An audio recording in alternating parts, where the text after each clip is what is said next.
ഏതാനും ദിവസങ്ങൾ മുമ്പ് നമ്മുടെ ബിഗ് ബോസ് ഹൗസിൽ ഒരു സന്ദർഭം ഉണ്ടായിരുന്നു.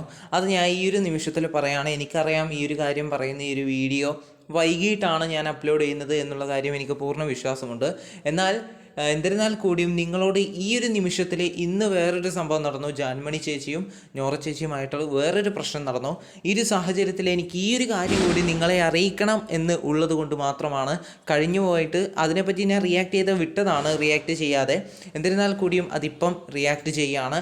മറ്റൊന്നുമല്ല, നമ്മുടെ ജാൻമണി ചേച്ചിയുടെ ഭാഗത്തു നിന്നിപ്പം ഒരുപാട് തെറ്റുകൾ വരുന്നുണ്ട് നോറ ചേച്ചിയുമായിട്ട് ബന്ധപ്പെട്ട്. ഇതിനിടെ നമ്മുടെ ബിഗ് ബോസിൽ നടന്നിട്ടുള്ളൊരു കാര്യമാണ്, ഒരു ടാസ്കിൻ്റെ പേരിൽ നമ്മുടെ നോറ ചേച്ചിയുമായിട്ട് ജാൻമണി ചേച്ചി തർക്കത്തിലാവുകയാണ്. തർക്കത്തിലായതിനു ശേഷം നോറ ചേച്ചിയെ ആക്രമിക്കാൻ എന്ന രീതിയിൽ ജാൻമണി ചേച്ചി നോറ ചേച്ചിയുടെ അടുത്ത് ഓടിച്ചെല്ലുകയാണ്. എന്താണിത് മനസ്സിലാവുന്നില്ല. ഒരു വ്യക്തിയുടെ ഒരു പേഴ്സണൽ സ്പേസ് ഉണ്ട്, അതിനപ്പുറത്തേക്ക് കടന്നു ചെല്ലാൻ ഒരു ആൾക്കും അധികാരമില്ല എന്നുള്ള കാര്യം ജാൻമണി ചേച്ചി മനസ്സിലാക്കിയേ പറ്റുള്ളൂ. പക്ഷേ അവിടെ ജാൻമണി ചേച്ചി ഒന്നും തല്ലിയൊന്നുമില്ല കേട്ടോ, ഒന്നും ചെയ്തിട്ടൊന്നുമില്ല. പക്ഷേ ആ ഒരു പോയത് എന്തുതന്നെയായാലും മോശമായൊരു രീതിയിൽ തന്നെയായിരുന്നു, ഒരു തല്ലാൻ എന്ന രീതിയിൽ തന്നെയായിരുന്നു പോയത്. എന്തുകൊണ്ടോ ഭാഗ്യത്തിന് അത് സംഭവിച്ചില്ല. അതിൻ്റെ പേരിൽ ബിഗ് ബോസിൻ്റെ കയ്യിൽ നിന്ന് വാണിങ്ങും കാര്യങ്ങളൊക്കെ കിട്ടിയിട്ടുണ്ട്. അപ്പം അങ്ങനെ ഒരു കാര്യം ഇവർക്കിടയിൽ നടന്നിട്ടുണ്ട്. ഈ ഫൈറ്റ് ഇവിടം കൊണ്ടൊന്നും തീർന്നിട്ടില്ല.